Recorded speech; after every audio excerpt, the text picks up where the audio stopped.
with Congressman Brad Wenstrup, who is in studio, which I always love. Congressman Brad Wenstrup, welcome back to the 55 KRC Morning Show, my friend. Always love that you come in studio to talk. It makes it so much more enjoyable and pleasant to exchange thoughts and comments, and good to see you. Well, there's good rapport and facial expressions and rolling eyes and grins and frowns. And, you can pick it all up. And you know, when you're on the telephone, you never get to see the obscene hand gestures that I make from time to time when I feel like I'm getting jerked around. Not from you, of course, but yeah. But maybe from the government. Oh, boy, don't we have a lot of that on our list today. First off, housekeeping items. I want to congratulate you first off on the overwhelming win in the election. I wasn't real high on my radar because there was just zero expectations that your race was ever in jeopardy. So congratulations on it.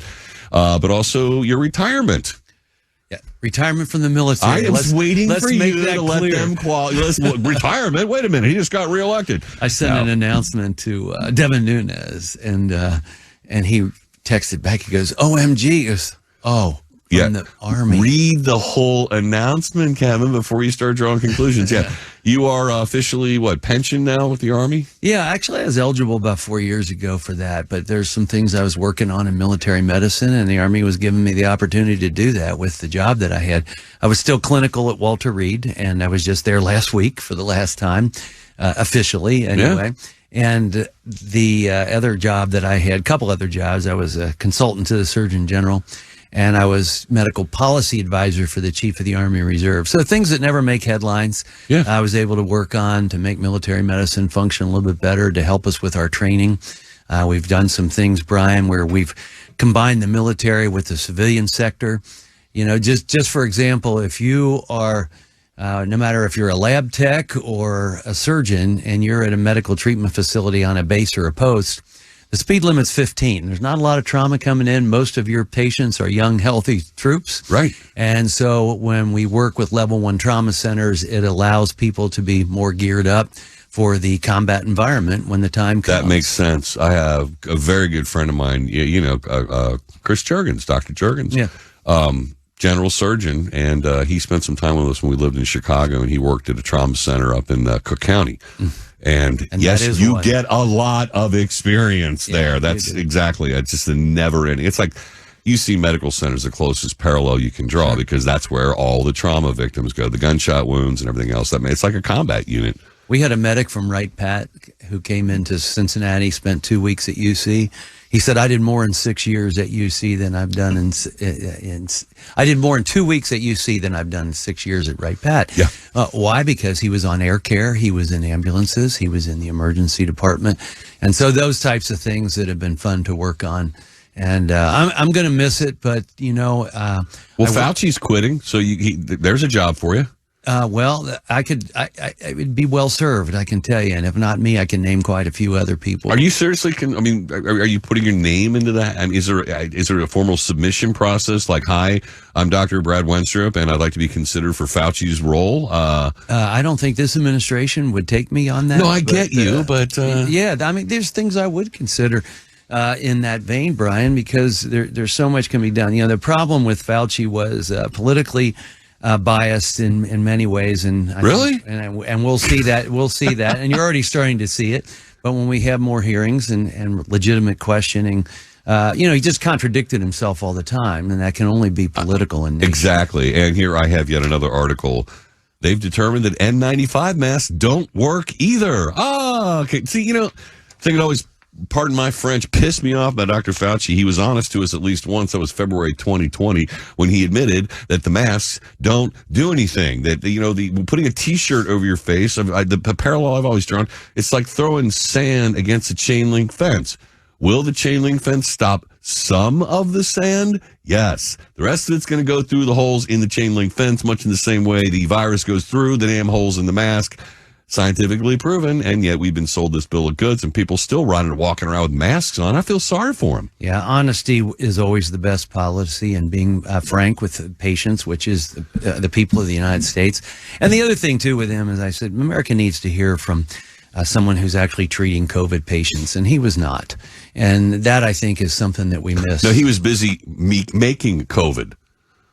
Well, in the Wuhan lab. I mean, I'm not saying, you know what I mean. Well, in 2014, in an interview, he was asked about this process of taking two viruses and making it one. Yes. Some call it gain of function, if it actually increases its potential for being contagious. Others call it a chimera, and that's what he dances around. But his feeling was then, well, if you can make something so strong and create the vaccine, then there's nothing we can't beat. Well, okay, that's one theory. Make a vaccine for something that doesn't exist in the world. Okay, Joseph Mengele. And he was questioned on that, and he said, I think the benefits outweigh the risk. Now, this is him in 2014. All you have to do is look it up. You know, it's documented. So he felt that this was a wise thing to do. Well, you know, look now. And, you know, we could get into, Brian, something that I do work on with the Intelligence Committee. One of the areas that's sort of tasked to me is bioweapons.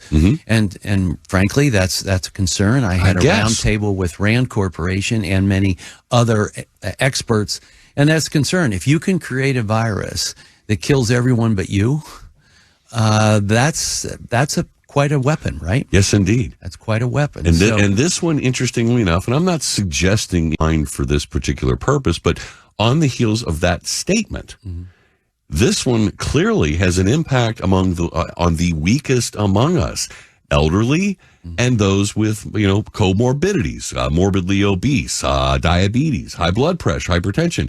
And I mean, wouldn't the world be a much less expensive place from a medical treatment standpoint if those people who are already having issues health-wise weren't around anymore? Now, again, I'm not saying that was the point of this virus. Right. I'm not saying that's why it was created. That's the effect it had.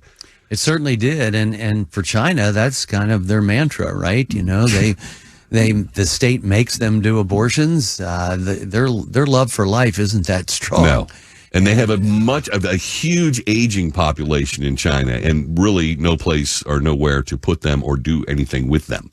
Yeah, so there's a lot of concerns here, and we have to stay on top of these types of things. Well, since we're on the subject, let's just dive right into one. I know it's near and dear to your heart. We got this continuing resolution. We'll get to the broader implications of that later. But insofar as the military budget, we should have the separate appropriation bills. There's a military appropriation bill among the total of 12 that you should be doing, rather than doing continuing resolutions, separate subject matter. But there's a big push to get rid of the vaccine mandate on America's military. And my understanding is that there were some conversations that were had. I guess Kevin McCarthy sat down with President Biden, who didn't discount the idea of getting rid of the vaccine mandate. But will we be getting rid of the vaccine mandate for America's military? Having a bit time a problem with recruiting, among other things, right now. So recruiting, retention, all of those things. Both sides of the aisle are for getting rid of this. We're not. Good. And we're not in the same place that we were a year and a half ago, 2 years ago. But I will tell you this, and this is, I have concerns with the Secretary of Defense on this, because he's the one, not a physician, who's put this out, basically, that this mandate is in place. But you had every doctor in the House, on the Republican side, and pharmacists, and a couple of the doctors from the Senate. We sent a letter to the Secretary of Defense. We copied the President. We copied the Surgeons General of each branch. We copied CDC. We copied ASPR, Preparedness and Readiness. I said, the military has an opportunity to do something no one else can. Right now, you could draw blood on everyone in uniform. The military does that a lot. There's things that are mandatory tests that we do annually, 5 years, whatever the case may be. Draw blood on everyone in the military and check their antibody level and their T-cell level. And also record when they got vaccinated, if they got vaccinated, what vaccine they got, if they never got vaccinated, if they had COVID, when did they have COVID. And from that data, which is a large swath of data, you could learn a lot about the vaccines, how effective or ineffective they have been, what their duration may be. You can learn a lot about natural immunity. This would not only help the military, this would help the entire country and the world, for that matter, and the scientific communities to understand what's going on. We sent that letter over 3 months ago, and we have not gotten a response. Moving at the speed of government. And the soon-to-be chair of Armed Services, Mike Rogers, said, next time we have Secretary Austin in, I will have you in the arena to ask him some questions. Good. Well, it's about time. This is logical, and this is why every doctor signed on to this. Why aren't we doing this for the betterment? But they've ignored natural immunity. That's been the complaint of a lot of real physicians that want to take care of people. And this is just one more example. And I don't know why. What, to sell a vaccine? Maybe. Maybe. Exactly. A vaccine that is still under emergency use authorization, is it not?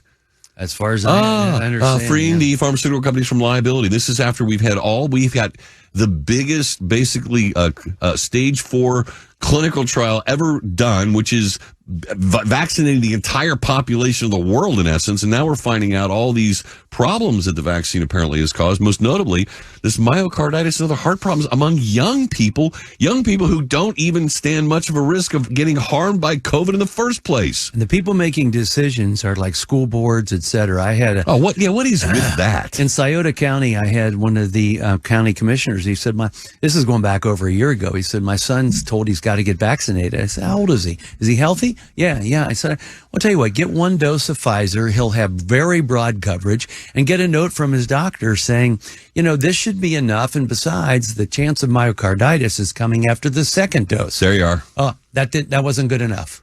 That was not good enough. So we're taking doctors out of the medical equation left and right.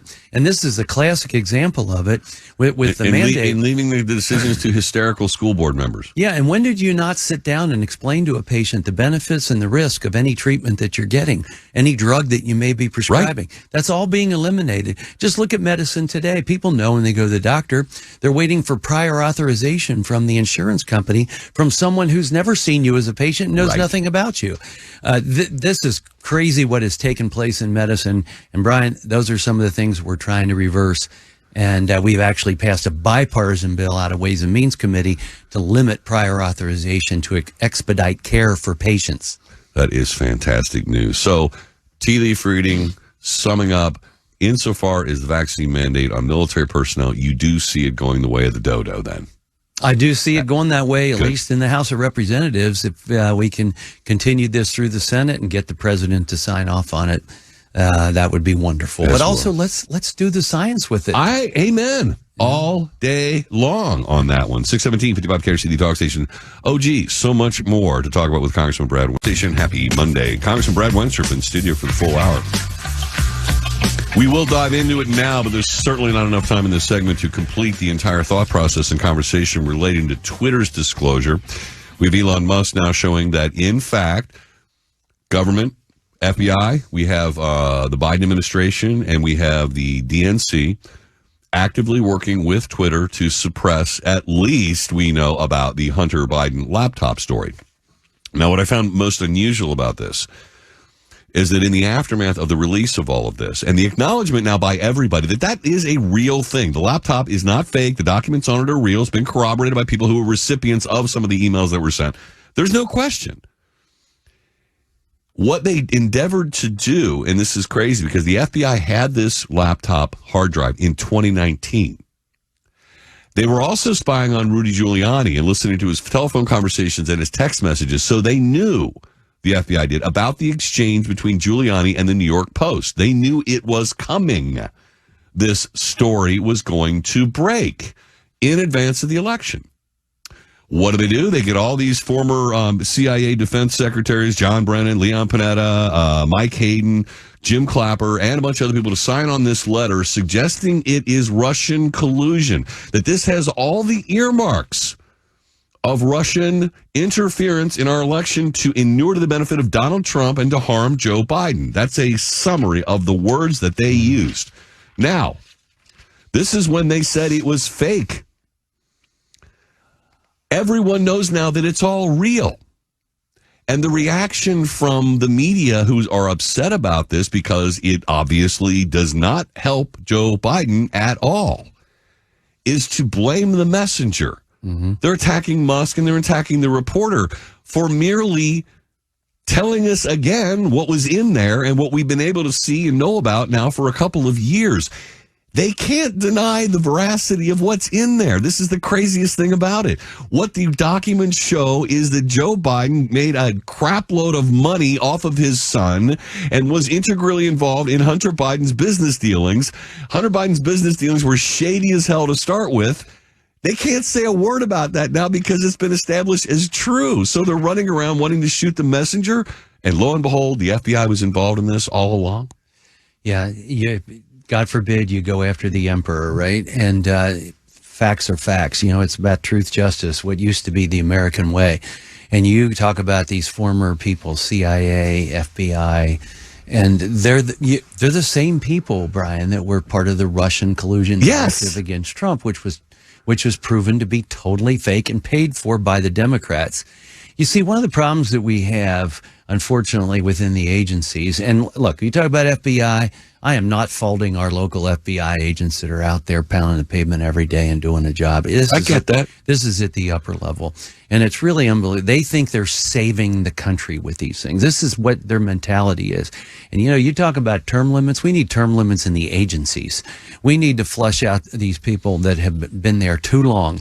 They're not elected. They get very arrogant with their authority, and they believe in their minds that their politics are the right way. And for the sake of the nation, we can just say and do whatever we want, mislead the American people in an effort to not let Donald Trump be elected or reelected or whatever the case may be. So it doesn't matter what they do.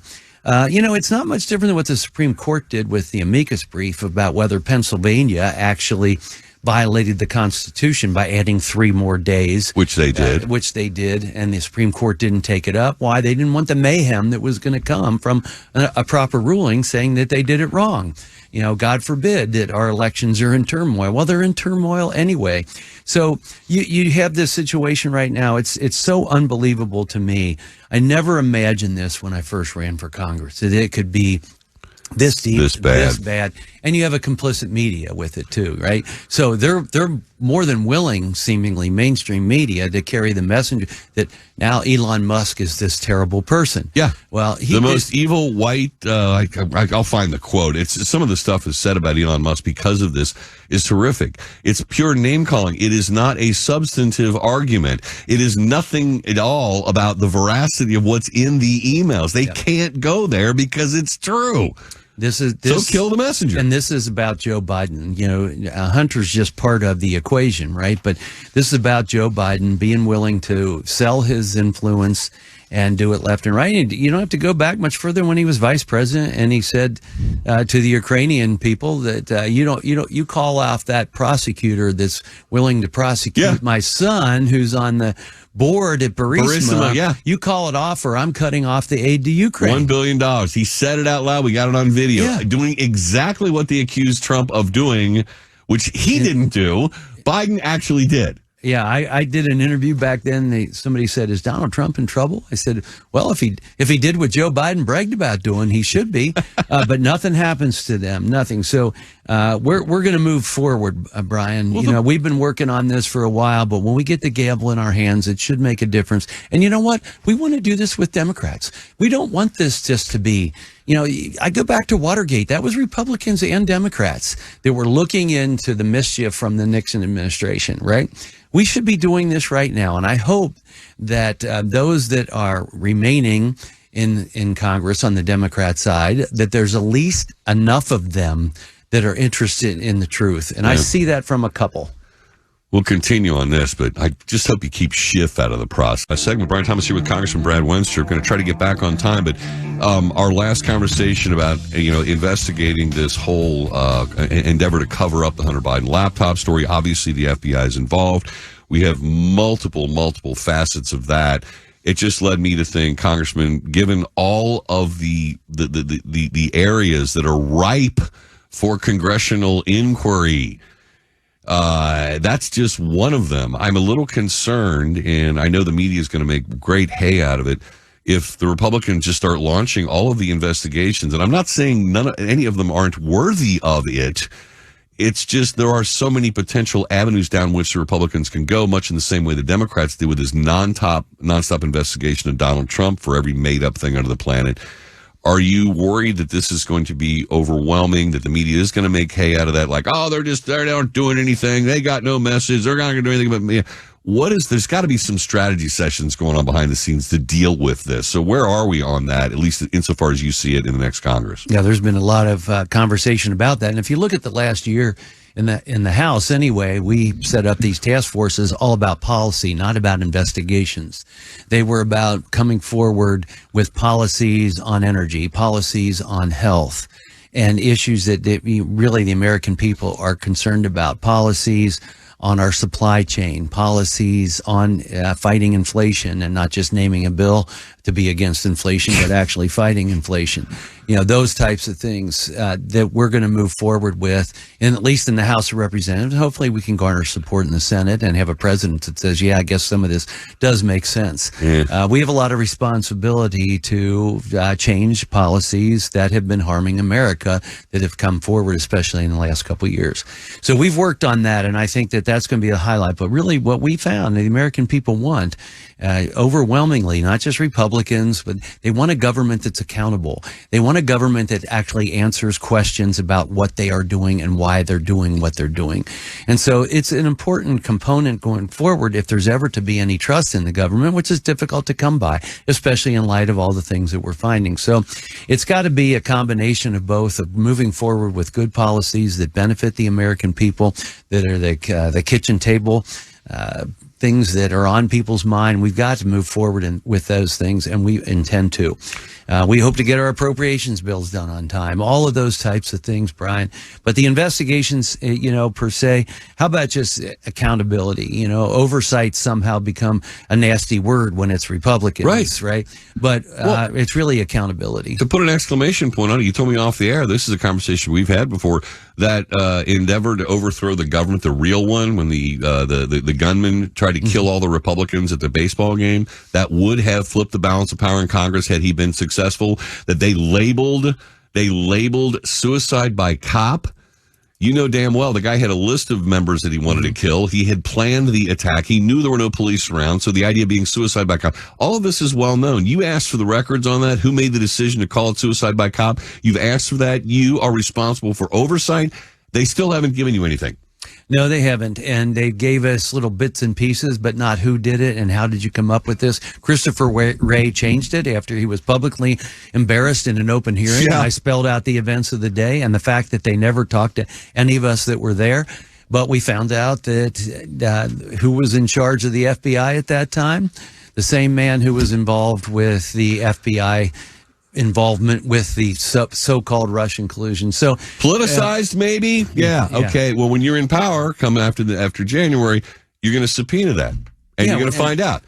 So it doesn't do them any damn good to hold out, and it makes them look jerks. It makes them look very suspicious, obviously not endearing them to anybody and raising a level of suspicion, particularly among Republicans, that they cannot be trusted. So going down to your lower level agent across the street here, who I have a tremendous amount of respect for as well, that person's reputation has been tarnished just as much as everybody above them. They have done nothing to help the FBI or the Department of Justice through their antics in politics.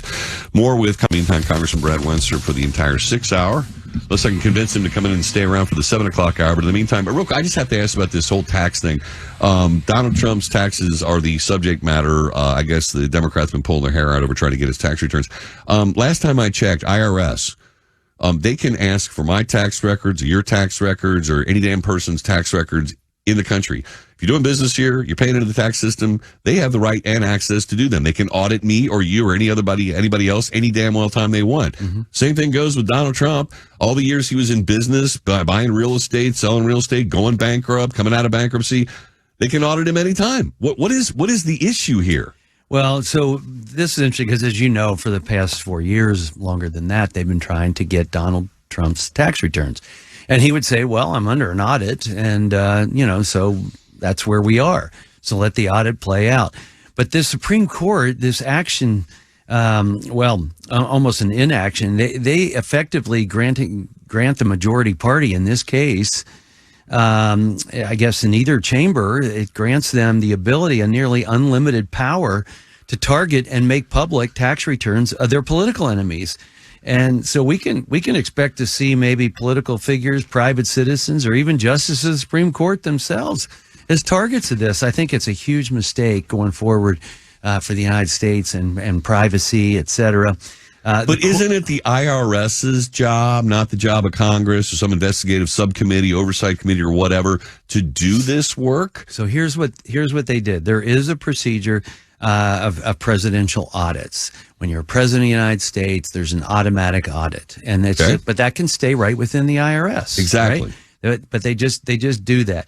But the court approved the excuse of reviewing the presidential audit procedure as the reason to see Donald Trump's taxes. Why not Bill Clinton's taxes? Why that's not right. Barack Obama's taxes? If you're really just trying to review the procedure. Well, wait a second. Reviewing the procedure. So, in other words, we change subject matters, but still stick with the IRS. Reviewing Lois Lerner's procedure for approving or denying 501(c)(3) status for conservative organizations versus Democrat organizations. You could do that. That's what we're talking about here. Yeah, we saw this with Same kind of thing. We saw this with Lois Lerner, and apparently we're going to continue to see it now. Well, it's funny. The IRS is still dominated by a bunch of leftist Democrats. So you would think if there was anything in there in connection with Donald Trump's IRS audit, that they would have found it. They would have leaked it or something. Oh, right? damn well no. Well, we're they would have seeing leaked leaks it. coming out of the IRS as it is, but we need to close that loophole that they're using right now. That would be on Congress. Sometimes our laws don't matter to the administration and to the agencies, but of course not. We need to close that loophole. Yeah. And you know what? We also need 87,000 new agents to audit the government and its spending and the fraud, waste, and abuse in the spending. Going to ask you about Ukraine funding because that's a big concern for a lot of my listeners. We'll do that in a minute. More with Crime Time here, wrapping up a whole hour with Congressman Brad Wenstrup. If you're just tuning in, you're like, darn, I missed part of that. No problem. Podcast, 55krc.com. Just go over to the blog and podcast pages. Real quick, Congressman Wenstrup, I know you want to make a comment or two about investigating the origins of the coronavirus, the Wuhan lab, et cetera. I'll get to that in just a second. But following up on my point about the audits, I said, give me 87,000 auditors of the federal government. That'd be money well spent because I bet you find more fraud, waste, and abuse in that audit than you would taxpayers who haven't adequately discharged their tax obligations, but whatever. I know a lot of listeners have this big question mark looming over their head about how much money just seems to be, and where is it coming for? Going to Ukraine. Now, sure, we can all agree that, Vladimir Putin, bad, evil guy. Russia, bad, evil. They are an enemy. They have aspirations that, run afoul of our allies' principles and concerns over, what they're going to steal next or endeavor to do that. But in the final analysis, you just can't keep throwing money at something. Where's it going? How much money is it? We all knew about Ukrainian corruption. It obviously was going on in the Biden administration because of your commentary about Burisma. That's just one illustration of it. Are we going to have some accountability? We're just going to keep writing checks. No, we have to do that. But at the same time, we do have to break ourselves from our dependency on China, for one. Yeah. So we have concerns about them, what they want to do, what they've done in Hong Kong, what they want to do to Taiwan, et cetera. And then you take Europe, and Europe needs to break itself from Russia. And the problem is this stuff is so entrenched, and these communist countries have made free countries, if you will, very vulnerable. So the Ukraine situation, accountability definitely in where we're spending money. There was a knee-jerk reaction, obviously. He's, overriding these people. Of course, it was supposed to be done in about a week, and he was going to take over Ukraine. Well, it didn't happen. They're fighting for their freedom right now, and so they're fighting. But so initially, it was just like, send them money, send them aid, send them weapons, do all these things. Fine, okay. Now we seem to be under the idea that this is going to be. It is. They're fighting the war. Yeah, no doubt about it. We want them to win, right? We also want this breakaway from Russia, especially for Europe. But at the same time, where is the money going? And that's, I think, what we want to focus on at this point. As I sit and hear Republicans talking about it. Before more aid goes out the door, what is Europe doing? Because it should be very important to them. They should be part of it. But and not only that, Brian, on the humanitarian side, there's a lot that can be done with the non-government organizations, the philanthropy that's out there within the world to help people in need. But as far as the war goes, what is the end game? That's what you need to know, right? Because then you build your strategy on what you're trying to achieve. Yep. Is it, unless it's Afghanistan? Is it get Russia out, completely? Is it, out of Crimea? They were in Crimea already. Yeah. So what are we trying to accomplish, and what is needed to accomplish it, but not just keep throwing money at something for infinity? Well, I get that all day long. It's kind of an embarrassment if you think about it, the whole notion of a proxy war. We're fighting Russia right now. It's just that not with American troops. We're using them to fight. Right? I know Russia invaded, but, all the bombs that are being dropped on Russia came from us or NATO allies, and all the ones that they're dropping on the Ukrainians came from, Iran's helping out now, but come from the Soviets. And the other component is, I got to bring this up. You mentioned, this dependency on China. Segue over to energy policy. It is just a laughable absurdity that the entire European Union decides to cut its own throat and not drill, not frack, not use any, petroleum products at all in the name of wearing their green badge, only to buy it from other sources. It's if you buy, and this is the truth of the matter, if you buy your petroleum products from third world countries, it's okay. They just cannot come from developed Western countries. That's our business right now. Support Venezuela to the exclusion of Guyana, who is our friend and our ally. Support Venezuela to the exclusion of our own deposits, our own capabilities here, our own American workforce. This is the reality. This seems to me, this global warming scam, as I like to call it, is more about helping to develop other countries that just haven't been able to manage on their own. It's really appalling. I mean, look, America got to experience energy independence under the Trump administration. Right. And we can bring it right back. And not only that, if you're worried about cleanliness, we do it better than anyone else in the world. That's the elephant in the room, though. I'm sorry to interrupt, but that's the elephant in the room. We're not cutting off the burning of fossil fuels. It simply becomes a question of where they come from. Yeah. That's it. Yeah, because it's a political thing for people whose God is climate change, right? And so buying it from third world countries makes climate change not an issue. You're supposed to act like that's not happening. There you go. That's the giant elephant in the room and the absurdity in this entire discussion. Yeah, cut your own throat, help out a third world country, but continue to pollute. Yeah, and it's last I checked, the Earth goes around every 24 hours. So if we're all breathing it the same air. Us, people don't know that, like, even radiation from Chernobyl is around the entire world. It's small enough degree at this point that it's supposedly not harmful, but that's how the world works. And so if we're doing it well here and they're not, and you're enhancing what they're doing, your net effect is a negative for the god of climate change. Right. So COP27, all the Western nations say we're going to cut our carbon output, blah, blah, blah, blah, blah, blah, blah. And the dirty joke behind the scenes is, well, we're all going to start buying all the carbon stuff from third world countries. And by the way, China is not participating in spite of the fact that they are the world's biggest polluter, are currently still building coal plants, and get most of their electricity from coal burning. But don't worry about it. Don't pay attention to that. And in the meantime, continue to buy all your stuff and things from them because it's just cheaper. They don't have those pesky wage rules. They don't have a pesky OSHA involved. They don't have rules about human rights. They can use Uyghurs as slaves. That's why everybody turns to China. They get their stuff a lot cheaper. And Brian, one of the things that's coming out apparently from the laptop is that there was an effort to have China invest in our energy sector. Oh, Lord almighty. The next shoe will drop. Congressman Brad Wenstrup, always a pleasure, my friend. Thank you so much for spending time with my listeners and I and coming into the studio each time to do that. Get your mom to the dentist and have a safe trip back to D.C. And again, congratulations on your retirement from the United States Army. Appreciate your service to our country, and I know my listeners do as well. Best club I ever joined.